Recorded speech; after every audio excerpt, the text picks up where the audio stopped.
Well, thank you to everyone for joining us. Welcome to the latest in the Miller Insight series online. And for those that may not know, Miller is a family of 16 brands, and some of these will look very familiar to you, and some may not. My role is to share workplace insights, and my name's Mark Catchlove. But I love to engage with others who are shining stars in the world of workplace thinking.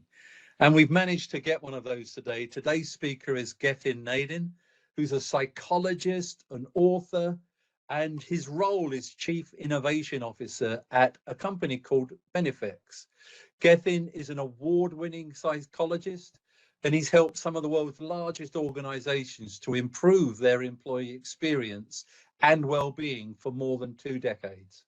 He's authored 2 books, A World of Good and Work in Progress, and we will share the links to those afterwards in the follow-up email. We're going to be sharing the whole of Gethin's slide deck as well. But what I'm particularly interested in is one of the statements that Gethin made in his précis of his talk. How hybrid working is both an opportunity, but also a ball and chain for employee well-being. I'm really looking forward to a great session. Please use the chat box for questions, observations, and chat. Looking forward to it. Gethin, over to you. Excellent. Thank you very much, Mark, and thank you for having me back. This will be my 3rd talk with Miller over the last couple of years. So glad something I've said has resonated enough that you had me back. And welcome to everyone joining from all over the world. Really appreciate you taking the time out to join. As Mark said, please ask as many questions as you like, or put things in the chat if you agree or disagree with things I say, or you've just got a comment where maybe something I've said has worked in your organization and you just want to share that, then we encourage you to be as interactive as possible. Today I'm going to be talking about some of the themes from my latest book, which you can see on screen, but specifically how they relate to the physical workplace. I think lost in the noise of employee well-being advice is the role the physical workplace can have on our well-being, whether that's an office, a workstation, a retail location, or the home. I think very little consideration is being given to the well-being impact of the workplace itself, in part because I think well-being is still largely seen as HR's problem to solve, and that well-being or our well-being strategies don't often get co-created between those who design our offices, who run our facilities, or make the primary well-being decisions. As Mark said, my name is Gethin Nadin. I'm a Chief Innovation Officer at the Benefix and Zealous Group. We run employee benefits, employee recognition, communications and well-being, and also payroll for millions of employees around the world. I'm also an award-winning psychologist, 2 times best-selling HR author, and I do a few bits of work with the UK government on getting us to where we need to be so that work and the workplace is the best it possibly can be, especially throughout the significant change we've seen over the last couple of years. I'm also shortlisted for UK Mental Health Campaigner of the Year for 2023, and I recently completed a mini tour of UK and Ireland with Ruby Wax, an American celebrity quite well known in the UK, just to encourage employers to think more about employee well-being in the decisions they make. I'm also a fairly prolific writer on the employee experience, employee well-being, and various different workplace and HR issues. So you can find a lot of my writing online by just Googling my name. And so if I say anything of interest today and you don't want to buy any of the books, then please kind of look at what content I've put out online, and there'll be plenty more for you to read there. And as I mentioned, I'll try not to labor it too much. I appreciate I've already mentioned it a couple of times. I'm only a few slides in. But the pun on which this talk is based is the title of my latest book, A Work in Progress, Unlocking Wellbeing to Create More Sustainable and Resilient Organizations. And quite a lot of what I talk about today, it came from the research for that book that came out 3 months ago. So on to the talk. I think what's really interesting is if we think back to how the likes of Google grew and became almost this poster child for a great experience at work, their focus at the time was very much on this idea of you can do everything from the office. There's no need for you to go home.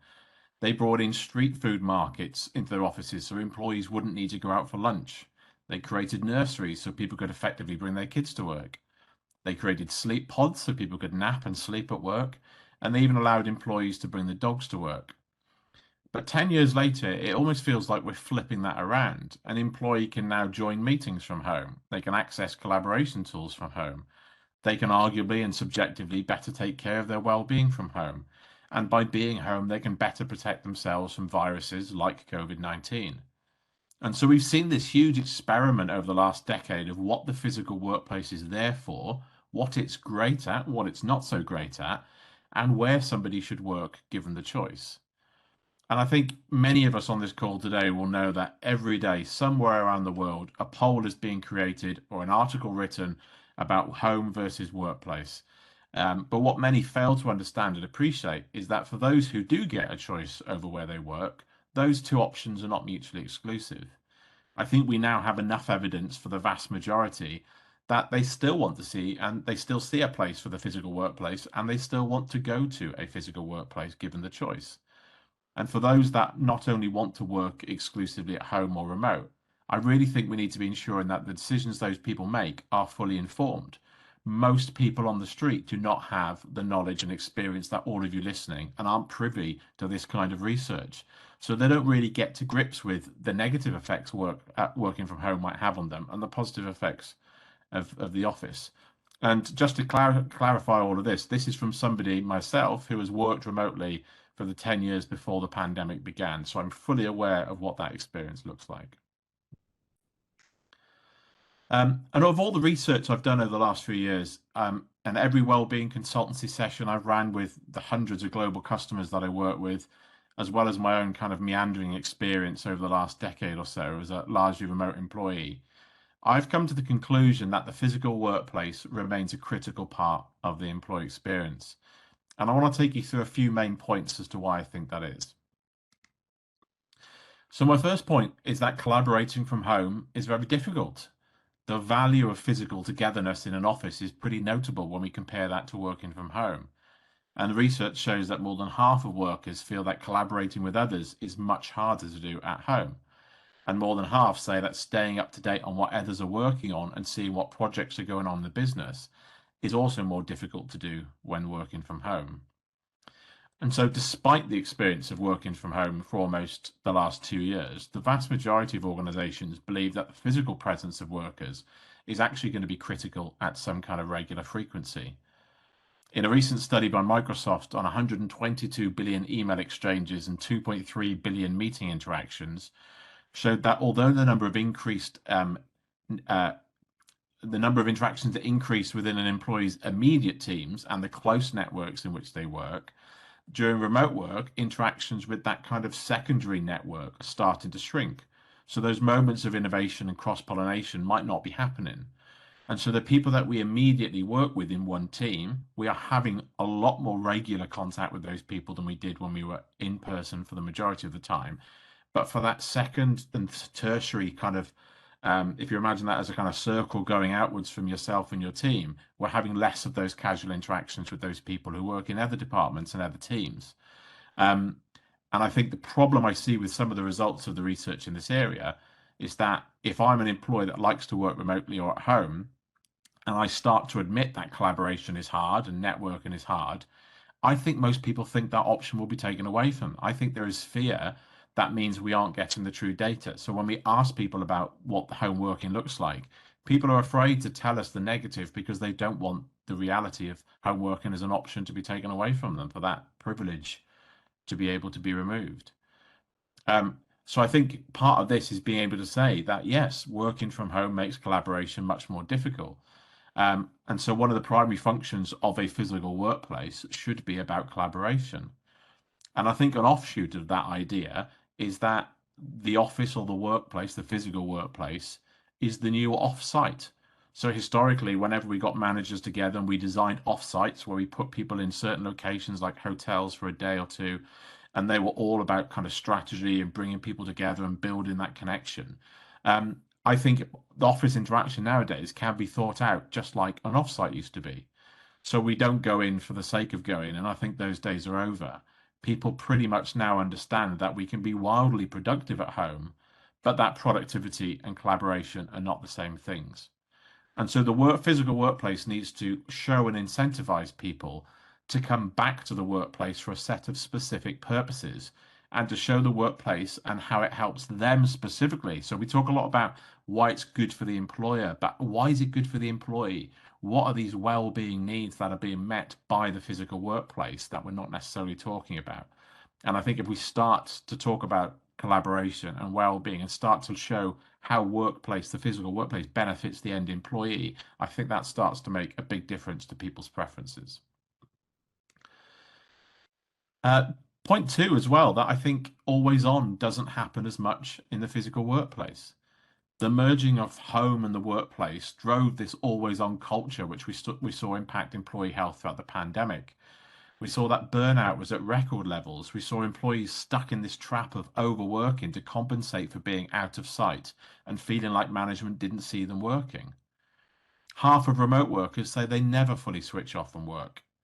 In the workplace, sat next to someone or in their presence, we tend not to check our phones or check our screens. We'll politely pay attention to who's speaking to us, and we tend to be present with them in that moment. Most people wouldn't dream of looking at their phone in the middle of a meeting with their manager, but we know that on Teams, and I'm sure some of you are doing this now, if you're on an event like this, it's very easy to also be checking emails and checking Teams and looking at your messages. Whereas if I was delivering this in person, none of you would actually be looking at this at all. You would be paying attention to me, hopefully, and wouldn't be checking your phone or Teams messages. And so this physical presence around other people makes us act a little bit differently. And the majority of young adults now say that they regularly check emails outside of normal working hours. So the physical workplace can help us to not only make sure that work stays in work, but it can interrupt that habit of being always on. And the impact of remote working on our health and well-being might be something we're only really just scraping the surface of. We know, for example, that right across the world, remote working has driven sick days down.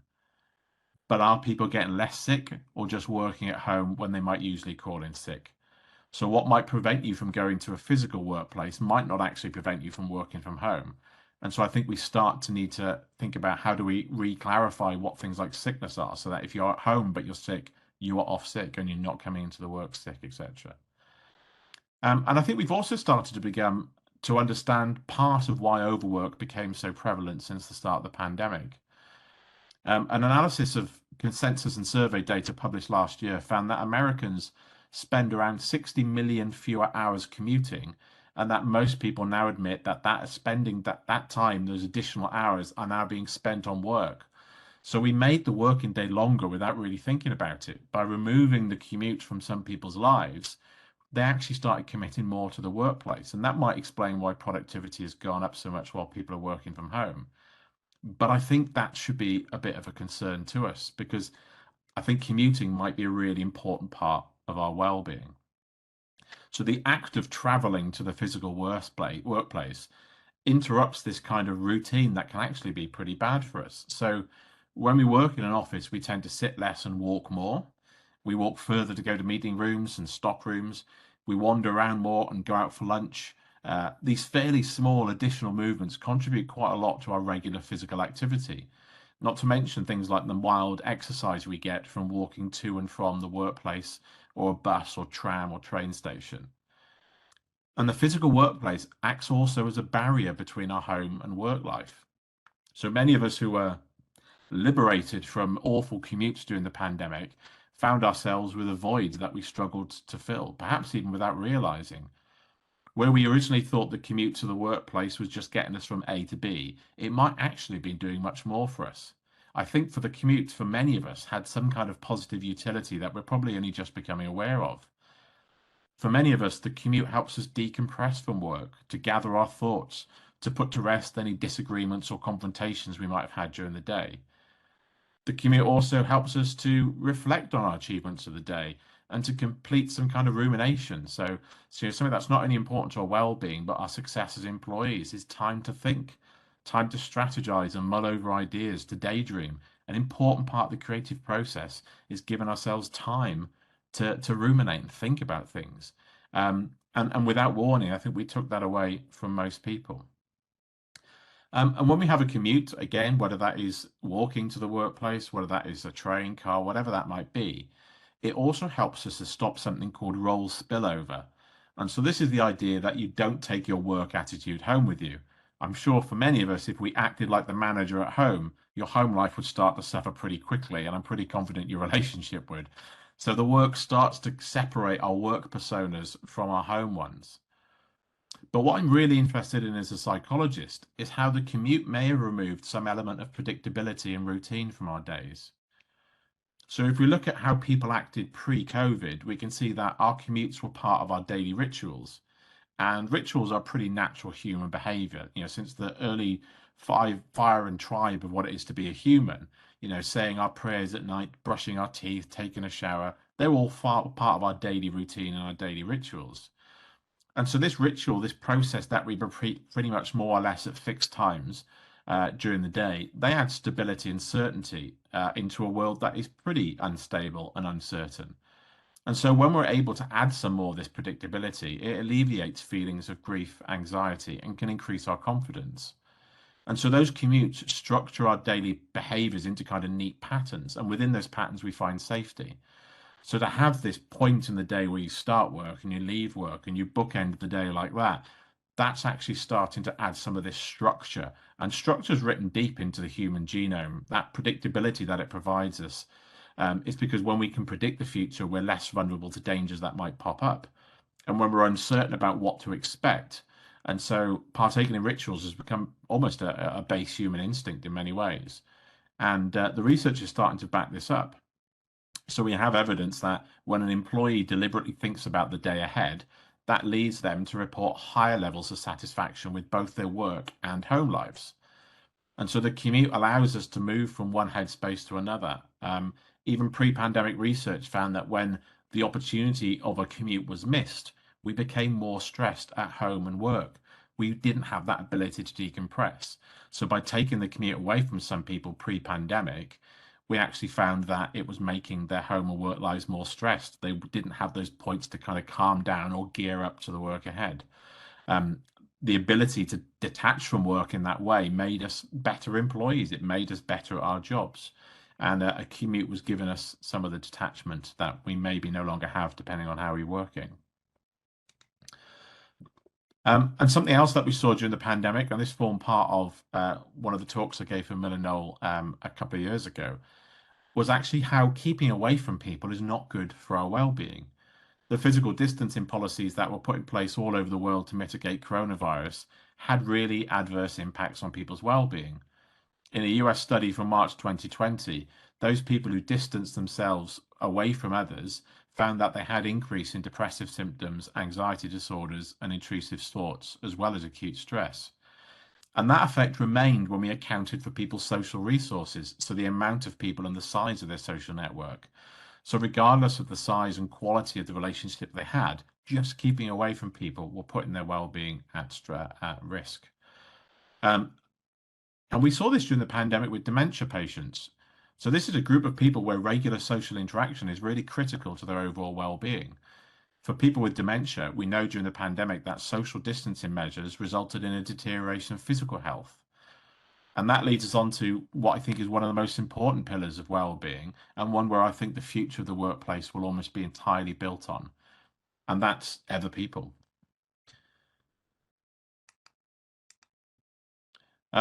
So when we talk about community well-being, one of the reasons why I think this is so core to overall well-being is that one of the bigger studies into human health on Earth showed that the lack of social connection is a greater determinant to health than obesity, smoking, and high blood pressure. We know that people who feel more connected to others have lower levels of anxiety and depression, and studies show they also have higher self-esteem, greater empathy for others, and are more trusting and cooperative. And so as a consequence of that, we also then start to see this virtuous cycle of other people being more open and trusting and cooperating with them. So we can see that social connectedness generates this positive feedback loop of social, emotional, and physical well-being. And in a physical workplace context, what we're talking about here is largely social engagement. And when we have high levels of social engagement in the workplace, we start to see our work, our people, and our organizations get better. And so some of the ways that we see that is the more we can get some of this connection in work, the more we can increase this social engagement in the workplace, the more adept our teams become. So when a team becomes united and establishes good regular contact and communication with themselves, the company starts to succeed. But that requires employees to be present, they have to be together, and it helps them then to work with a better understanding and move towards specific goals. So we all know that a cohesive team will do their job effectively and carry out their responsibilities well. But they also need to understand the importance of their participation to things like collaboration. So generally what that means is in order for a team to perform, that team has to get to know each other, has to have that kind of regular contact with each other. And because of the way humans are, a lot of that contact needs to happen in person. And something I wrote a lot about in my first book was networking. Networking, for anyone that's good at it, will know how much of a contributor to your success that networking can be. I think most people's success at work depends on their ability to network effectively. And working together in one or two locations increases the chances of us hearing information and making new contacts that ultimately prove invaluable to our own success as individuals. But it's not just about our personal development, it's about the networking internally, especially in companies that employ a lot of people. This kind of internal networking inspires quite a lot of collaboration. So working together in the same environment, this kind of successful socialization leads employees to make more contacts with people in different departments and higher up and on the board and on the senior leadership team. And consequently, that starts to promote higher impact performance per individual. So when we have that closer cooperation and socialization in the workplace and more communication in person with our team members, that natural collaboration starts to emerge, which, as I mentioned before, is a really important part of why we need to be getting people together. And all of this social interaction becomes a virtual cycle. So they enable our people to get more of the social interaction that's so important to their well-being. But the increased levels of social interaction that the physical workplace can facilitate is also an essential part of how we see the workplace having to progress over the coming years. Not least of all because its equally positive impact on the organization and the employee itself. So to summarize some of the research we have here, so social interactions in the workplace have been found to increase self-reported positive feelings at the end of the workday. Employees who engage in positive social interactions also tend to exhibit more altruistic behaviors. So actually we start to see people who are in the office more start to help out other people in the office more. So they give them help, guidance, advice, and feedback on work-related matters. Researchers at the University of Michigan last year found that when people spend more time interacting with other people, so that would be general socializing, talking, connecting, they display more improved mental function. So these interactions literally increased cognitive performance. And most researchers tend to hypothesize that this is because of the mental processes involved in listening, empathizing, thinking, and responding to another person. That all forms part of the conversations and discussions we have at work. So it's actually starting to change the way that we talk about each other and the way that we value kind of the brain and how our brain interacts. And those social interactions also foster happiness, well-being, and even empathy.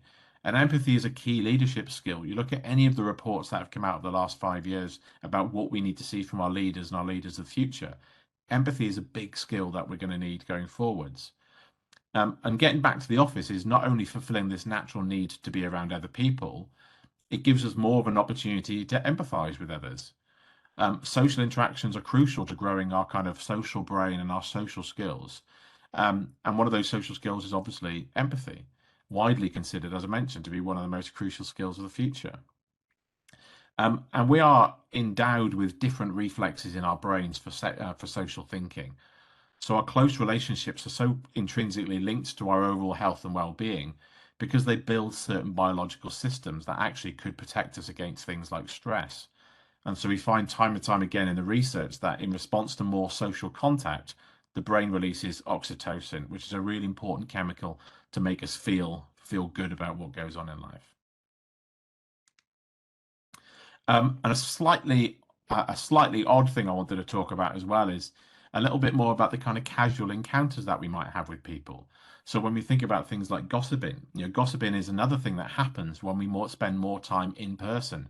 So when we meet people more and we spend more time physically in their presence, we actually gossip more, which might sound like a bad thing, but research is finding it might be far less harmless and far more effective at improving our workplaces than we once thought. There's a fairly new study by UCLA psychologists Megan Robbins and Alexander Coran, and they tried to put numbers to gossip in for the first time. And the researchers analysed conversations between people that had agreed to wear a kind of portable recording device for up to 5 days.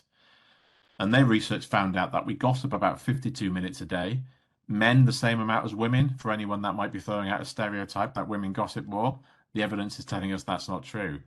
But what it is telling us is that 85% of the gossip is actually harmless. It's non-judgmental small talk. But it's also the sharing of information about people both parties know that could be really invaluable to the organization. The research found that only 50% of gossip was negative or mean-spirited. And research from Stanford and Berkeley has also shown that the important part that gossip can play in building that group cohesion and cooperation, because it allows people to keep track of what's going on in the organization and helps them to form social alliances with other people. And the good news is that your people want more social interaction at work. The vast majority, 74%, say that it's the people they miss most about the office during the pandemic. Meeting and connecting with colleagues face to face and having access to the tools and spaces that support their work are the things that most people say they miss most about the physical office. Employees come to the office for collaboration and social connection, in their own words. They want to schedule meetings with colleagues. They want to socialize with colleagues. They want that impromptu face to face interaction, and they want to feel like they're part of a community. But in order to design a workplace that delivers all of this important social engagement, we have to think really carefully about how our workplaces can facilitate the quality and the quantity of social relationships that we need to be effective. And thanks to the pandemic, we've got some really good modern research to help us understand this. So when we look at the quality of social relationships we can form in the workplace, researchers examined the quality of people's social relationships and interactions during the COVID-19 pandemic. And among a survey of adults, primarily from the US and the UK, they found that increases in the sense of connectedness from before to after the pandemic were associated with increases in life satisfaction, while increases in things like loneliness were associated with decreases in life satisfaction. An additional study of 1,000 participants across the US in April and May 2020 found that positive resonance or shared feelings of positivity and caring for each other explain the relationship between our resilience to and our better mental health during the pandemic. So this again adds to something we always thought, which was other people help us to be more resilient to things life throws at us, whether that's burnout, whether that's the pandemic. The more people we have in our social circle at work and at home, the better resilience we have to these things that life will throw at us. But it's also about the quality of the social relationships that we have, the quantity of social relationships that we have. That's the number of relationships that people have access to. And again, during COVID-19, we can also see that this is pretty much related to well-being. In one large Austrian study of people surveyed in late April 2020, researchers found that those who had larger social networks reported less stress and worry during lockdowns. And those findings suggest that having a team of people for us to rely on for support, rather than being specifically close, might be a protective element of well-being during the pandemic. So again, the quality and the quantity, the more quality relationships we had with people, the better protected we were against the mental health impacts of the pandemic. And conversely, we can see how important this kind of connection is to our well-being and being closer to other people by looking at what happens if we don't get adequate levels of social engagement. Some research going way back to 1998, pre-pandemic, found that when individuals experience social pain in the workplace from feeling isolated or ignored, the region of the brain that's activated is the same as when physical pain has been experienced. And several studies since then have indicated that, a sense of isolation, a lack of social interaction is associated with a whole host of negative health and well-being consequences, including a high risk of cardiovascular disease, compromised immunity, increased risk of depression, and shortened lifespan. So really, really significant part of our well-being is other people. And that forms a really big part of my latest book, is this idea that we've always needed other people to survive.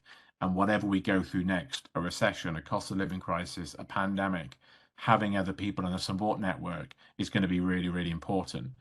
But that requires us to start to design our workplaces where more of those social capital can be built, where people can have more interactions, where they can network and collaborate more. So what needs to change? So I've been supporting a large construction company with their employee wellbeing strategy over the last couple of years. And I was really interested to see some of the new building designs that pivoted during the pandemic, especially apartment blocks. So we started to see that they were building apartment blocks more around community. So they were adding retail and food spaces as well as co-working spaces to communal areas in apartment buildings. And I thought this was really interesting. So in preparation for this talk, I decided to see if there were any lessons we could learn from those attempting to design community within apartment buildings that we could take into the workplace.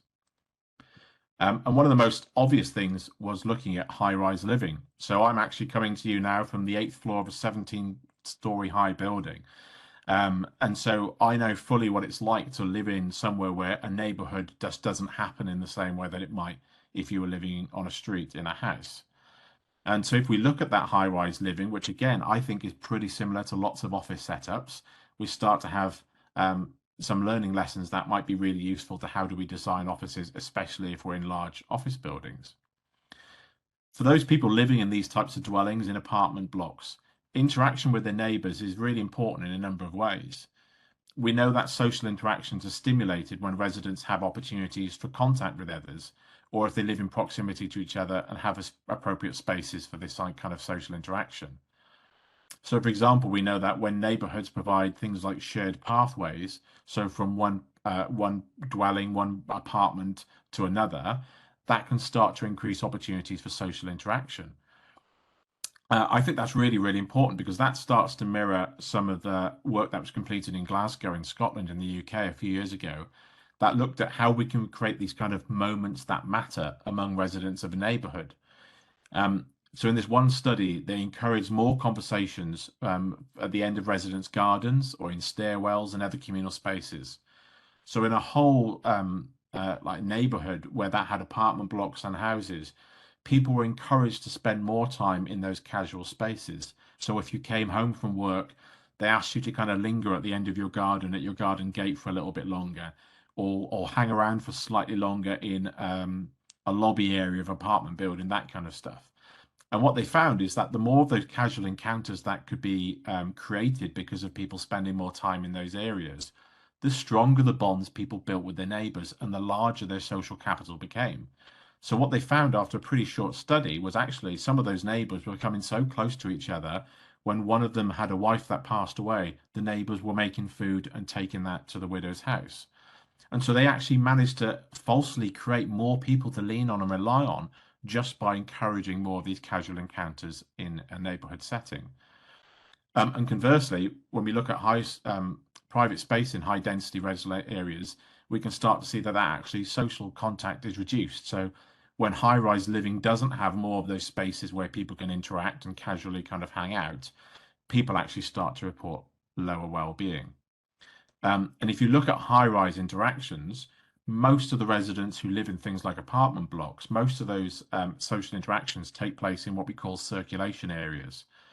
And these interactions tend to include things like just greeting and talking, but also trying to get people's children to play together. But those circulation areas aren't designed for those purposes. So this is if you live in an apartment block, you might encounter two neighbours talking just outside the lifts, but there's not enough space in the lift for those to gather and talk in that way. And so we start to think about, well, how can we create a lobby area or a lift waiting area that's conducive for people from different floors and different departments to stop and have a chat with each other. And so I think there's a very obvious lesson office buildings can take from this, that those casual encounters in the office aren't enough. We have to actually design spaces so that these casual encounters happen. We can't just bring people back to the office that we haven't changed for the last 3 years and start to expect different results. And I think it's also important to note that employees want these different types of casual connections in the workplace. So again, we have to design them so we can create casual encounters with those people that we just tend to acknowledge, to say hello to. We might just ask about the weather with, right the way through to people we chat with and we'll spend 5 or 10 minutes talking to, and to the people that we'll ultimately make friends with and might become very close friends of ours through the workplace. And so there's this spectrum associated with social engagement, from those kind of casual weak ties and casual social ties right the way through to really kind of strong relationships that make us feel like we belong. And maintaining relationships at work that don't take much time or energy, those casual encounters, are again really, really important because they make us feel a sense of connection, trust, and belonging, even if they're just people we can say hello to. Again, that familiarity of seeing people that we know and being able to have casual chats with them. And so, if the way we're designing and managing spaces within and around apartments can support both the development of these ties and community, then I think the office needs to be thought of in the same way. Um, and four of the kind of primary lessons I've learned during this research was that we needed to create more destination spaces. So these tend to be things like gardens and roof terraces or creativity rooms or common rooms. They're all quite important, I think, to office design in the future. And these are spaces where the pressure of the working day is felt less, where people can interact with each other and share shared interests. You can kind of surface that. But in addition, functional spaces that have a clear purpose, such as things like coffee rooms or canteens, they're likely to be used regularly and in many ways things for not they're designed for. So lots of us will have casual encounters and conversations in kitchens or even workplace nurseries, but they're not designed to support that kind of lingering. You know, you go in, you make a cup of coffee, you leave. But most people tend to gather and communal in those destination spaces. So how do we again create those spaces that are more conducive to encouraging people to take 5 minutes and sit down with their coffee before going back to their desk or workspace? And so I think those spaces that support multiple kind of complementary activities simultaneously are quite useful. And then there's circulation spaces. I touched upon this already, but spaces such as lifts and lobbies and car parks where people tend to be on their way somewhere, and these tend to be well-used spaces, but they're also where people encounter each other quite often. And even though that social interaction tends to be quite low, like you might just say hello and, like I say, comment on the weather, everyone tends to be on their way somewhere, and those interactions are brief, especially between strangers. But that's really important again to facilitate wherever can. Can those circulation spaces allow people to have more of an interaction? Um, and what you tend to find is in spaces used by many people, we'll find something called civil inattention, which is where we kind of politely and awkwardly ignore each other. So stood in a lift where no one will say anything for 5 minutes. And so those circulation spaces are actually quite good at supporting acknowledgement ties and creating a friendly atmosphere, but not really for developing stronger chatting. So how can we begin to design these types of connections in the workplace? So how can we make sure that, you know, while you're in a lift, that is an opportunity for you to say hello to somebody and you can encourage people to build some of those relationships. The third one was cues of belonging. So in this response to the desire for more hybrid working, many employers instigated hot desks and unassigned workspaces, which I think has become a problem for cues of belonging. And so cues of belonging are signals embedded within our workspaces that tell us if we're welcome there or not. And the cues of belonging that exist in many of our workspaces really heavily influence our thoughts and can even predict our well-being. And so as I sit here today, any of you that would have spotted the Ghostbusters proton pack behind me, or some James Bond stuff framed up, or all this Star Wars stuff that you can't see out of ways, that's all my cues to belong in. That's what makes me feel comfortable and safe. I'm having things around me that are familiar. Um, and so having some degree of autonomy over what our workspaces look like can actually boost productivity and our mood. Psychologists who ran randomized trials of office spaces found that those who were given the freedom to decorate their workspaces were actually the most productive. And the least productive were the volunteers who initially allowed to customize their workspaces, but then had that privilege taken away. And that final group was far less productive than the other groups who were forced to work in a really impersonal office from day one. So the more we were able to create those cues of belonging, the better we were off as individuals and the better we were off as organizations. But the challenge here is that our homes are full of cues of belonging. We have photos of people we love and posters of our favorite films. We have shelves of our favorite books. And so we can't necessarily personalize the workplace to everyone that will be working there. What we can think about is how do we design the workplace with some pretty universal cues of belonging that kind of appeal to everyone and most people to make them feel important. And part of that is non-verbal messages. So to many users of a workspace, its design will determine the messages being drawn from it. And I think this is where the physical workplace can start to provide some of the things that home working can't, or our homes can't. So, for example, I've spent a lot of time working with people like PwC and Barclays and their tech spaces, and they tend to include large touchscreen TVs, taps that can pour any number of drinks at the touch of a button, the latest VR headsets. And these kind of spaces scream technology, and spaces like that remind and reinforce to their people that you work for a company that is cutting edge. And whether or not some of those messages are being consciously managed by the company, people will interpret those physical cues around them and evaluate the organization and their relationship to it. And some really good examples of how we've seen this in action is if we look at the way anyone who's experienced therapy, therapy changes based on the design of the therapist's office. So the size of the chairs that you get to sit in, whether you face the therapist or not, how close you sit to the therapist, all of those things have been found to change how a session would go. And so therapists specifically set about creating really neutral, meaningless environments in their spaces. So no personal photos, nothing to suggest any political allegiances, no posters, etc. So think about the non-verbal messages that the workplace can send out, that can send out that the home isn't, and how that will encourage employees to want to come to the office, especially for certain tasks or certain types of meetings. So how can a meeting room be designed to get people to think a little bit more out the box, or think more about technology, or work in a more collaborative manner? So I think we can design new spaces or repurpose existing ones to provide new accommodations that help deliver this kind of emotional safety. And so, we start to see people doing this at the moment, where they're creating spaces intended to offer people a mental break from stress. So you have a break room, or a mental stress room, or a well-being room.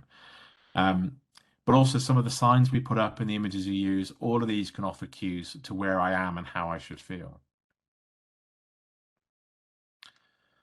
And so I wanted to talk briefly about how does space affect us, and can the workplace offer some of the same things we love about working from home?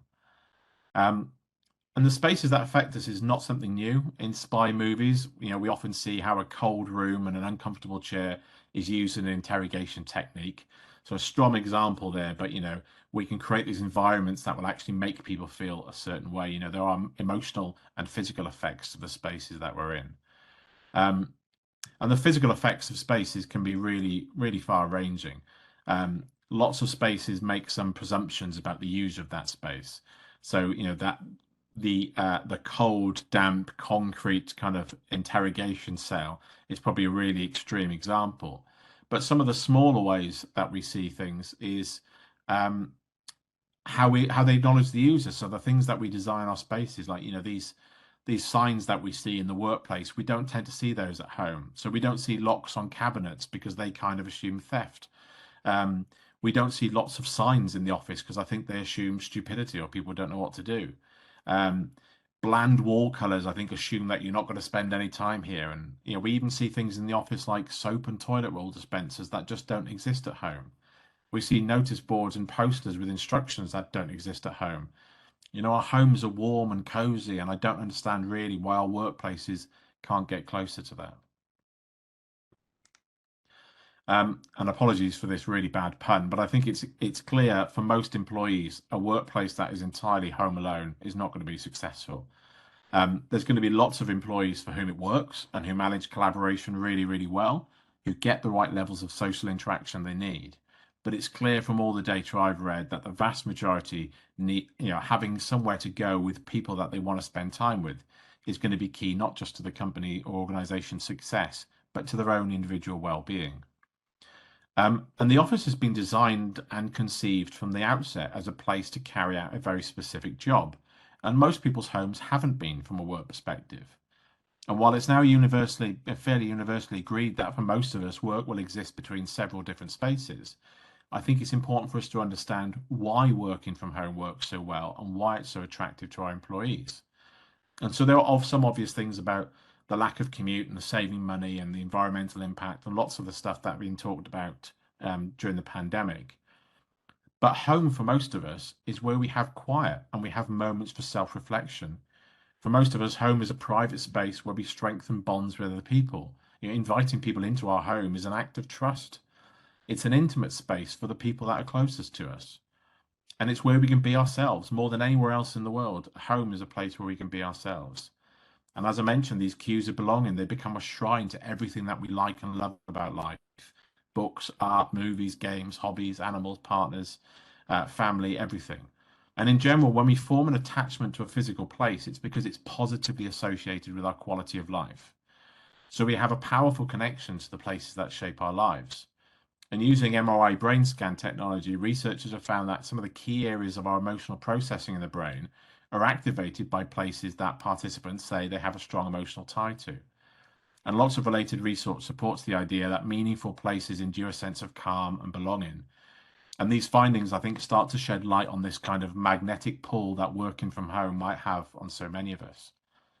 So when we think about designing workplaces that better serve the well-being of the people, we have to think about the push and pull that exists between home that we can better integrate with whatever type of working people prefer. And we stop competing and start a kind of symbiotic relationship between those two locations, the workplace and home. And when I talk about well-being at work, I often refer to the stage we're at as being moving from do no harm to do better. I think the dial has turned, and for many progressive employers, it's no longer enough that we don't want to harm the well-being of our people. We actually want to create an environment where an employee is better off working for us than they would be if they worked elsewhere.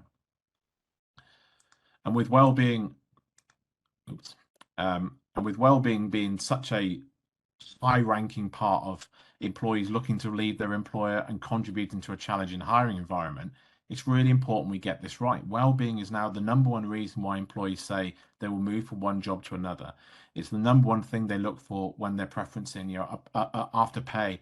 An organization's commitment to employee well-being is one of the primary things that employees around the globe told us at Benefex that they wanted their organization to get right. And so I think we need to think about, how do we design office environments to accommodate the different tasks and the specific needs of the workforce? So the things that we want them to do in the office that they can't do at home, for example.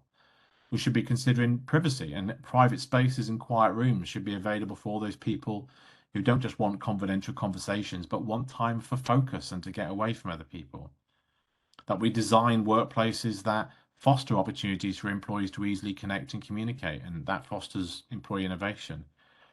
To facilitate those interactions and the collaboration so that we can position workstations closer or further apart from each other based on what we want them to achieve. But we have to design workplaces that go beyond the basic material needs we niche to do a job. They need to be designed to promote employee well-being and productivity. And we have to provide a variety of different workspaces to fit those different types of working that people have. And I think we also have to connect the physical workplace to who we are as an organization and what we want to achieve. So what do I want people to feel when they come into the office? Those cues of belonging, the signs they see, the way it's decorated, what do I want people to feel? And how can I make them feel something that they don't necessarily feel at home, or equal the kind of feeling they might get at home? And so when we design our workplaces going forwards, we need to think about how we expect our people to use them and send some pretty clear cues on who we are and what kind of a culture we have. But I also think the ways we encourage people to be more together will have a significant impact on wider society. So the decisions that we make as employers to better support and care for our people, we know have ramifications far greater than originally thought. Work and the physical workplace can eradicate generational mental health problems. There's some really compelling research to show that when people have a better experience at work, they have better relationships with their kids. We know that when people are happier and more connected to their community at work, the people who live in their neighborhoods who feel like that start to create better neighborhoods at home. And as I mentioned, I think really compelling, it's emerging, but seeing the impact that workplace and workplace design contributes to overall happiness that has a knock-on effect to society is really compelling. These spaces in our lives, which include the physical workplace, mean something to us. But the physical workplace has to work with and not compete with the home. I think the more these two locations go head to head, the more likely I think it is that remote will win out. So the office becomes a haven for all the things an employee can't get at home.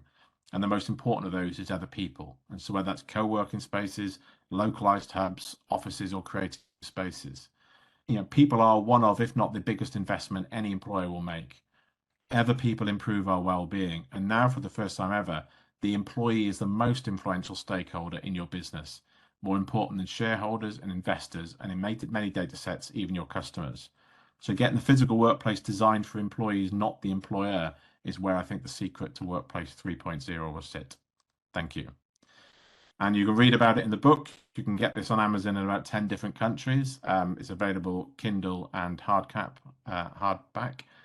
And also, if anyone wants to connect with me online, you can find me on LinkedIn, and I share lots of this research regularly. So more than happy to connect with you. And thank you very much for your time today. Thank you very much, everyone, for joining us. That was just, again, outstanding. From someone who's not from the physical workplace arena, that is just an incredible insight. So I'm going to go straight to questions, if I may, Gethin. Karine asks, how are these, and there's two or three people have asked, how are these findings different for different groups of people? You know, introverts, mothers, minorities, and then someone's asking about generational differences. Yeah, really good question. That's quite a complex answer as well, so I'll try and shorten it as much as I can. The diversity stuff is really interesting. There was some very early pandemic research that showed that, in particular, and this was American research, Black men said that they experience racism less by working from home, which kind of stands to reason. The less people you interact with, the less likely you are to experience racism. And obviously, when people's diversity can't be hidden, like the color of their skin, a disability, etc., those judgments can be made by people. And so suddenly, sat behind a screen, some of that diversity can kind of be a bit more hidden.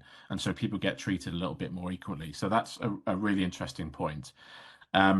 But again, when you think about our exposure, you know, there's a great book about sundown towns, about racism across America and how that got to where it is.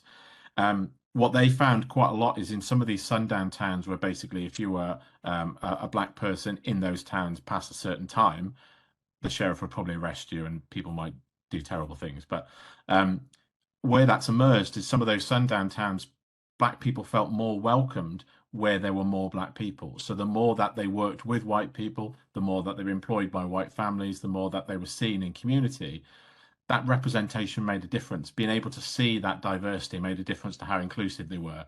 So those two things kind of conflict with each other. So I completely get that. Yeah, visibility of diversity can be better for the individual, but long term, I think hiding that stuff away and hiding behind remote work is not doing the inclusiveness of our businesses very much. Yeah, happy to discuss that even more with Karine. But really interesting point, and I think a complicated answer, I think, is probably the my get out clause for talking about that for 10 minutes. Yeah, and that's a cue definitely to connect with Gethin. Tonya, interesting question. How are companies going to entice people back to the office when working from home saves people money, less wear and tear on their vehicles, less gas, less need to purchase work clothes? It can add up to a huge amount of savings for people, especially those that live further from the office. What could possibly entice them to come back? So really good point, and this is something we've been dealing with at Benefex where I work, where we realized that for lots of people, working from home was a cost saver, and for lots of people, working from home was a safe space. But for lots of people, it wasn't a safe space. But what we found was when we realized we had to get people together, when we started realizing that emotional connection was really important, we started having on at least a quarterly basis all company meetings where we didn't say it was mandatory, but we hinted heavily that we expected everyone to come to these meetings. Now, during the pandemic, we were based out of Southampton. We actually had lots of people coming from Manchester and Dublin and Scotland. And so we recruited much wider, like lots of people recruited from all over the world during the pandemic. And so bringing all those people back together was a real challenge. And we realized that it was so important that we as a business had to invest in that. So what we've said to people is if you have to travel to the office and you don't have a contract or you don't live close to the office, we will pay for your travel to the office. We will provide food on site when you come to the all company updates. And we've done that at events where people have arrived and we paid for breakfast. They stayed with us for a day and we've paid for lunch and we've covered their travel home, even if that meant them getting on a plane to do so. And so I think we have to remove some of those barriers. It's a really good challenge, that question that's been asked. But we as employers need, we know the value of bringing people together, and we might have to suck up some of the cost of allowing people to do that, especially if we've actively recruited people from further afield. Thank you. Natasha asks, who in the organization is responsible for communicating the importance of in-person collaboration and socialization? Does it happen at C-suite level, or is the delivery more authentic if it comes from team leads or managers?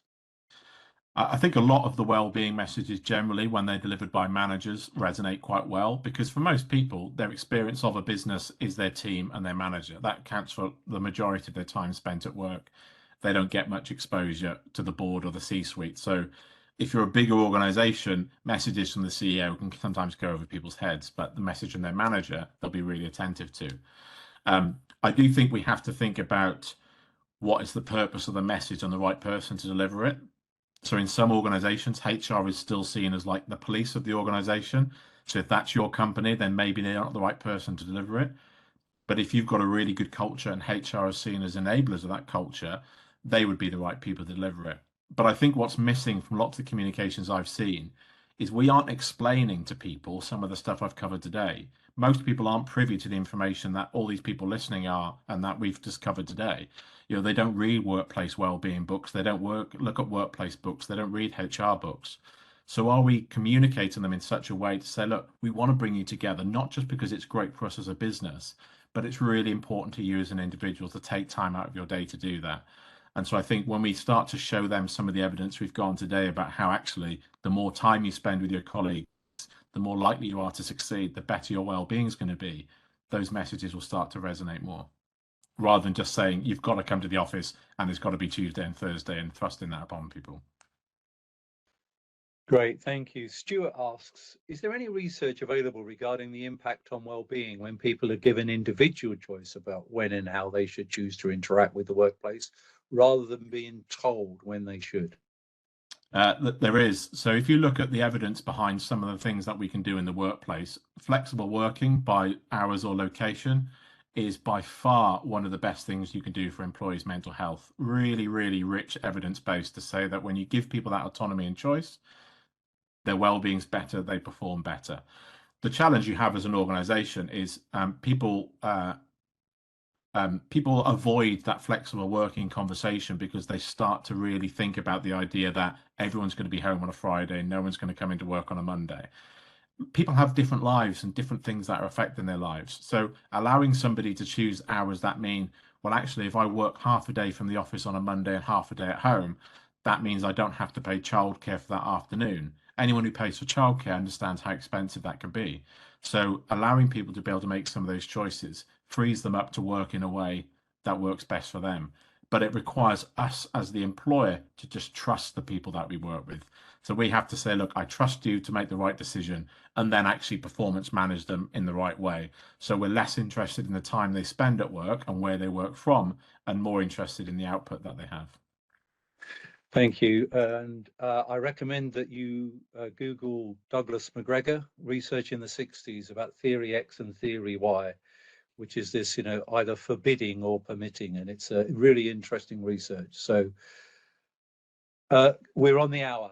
Gethin, again, fantastic session. Really enjoyed that. Didn't get to all the questions.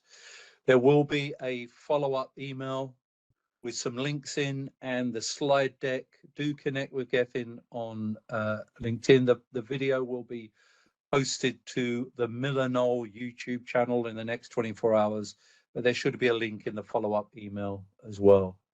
So thank you, Gethin, for a fantastic time. And as ever, thank yous are piling in the chat. So thank you. Thank you very much.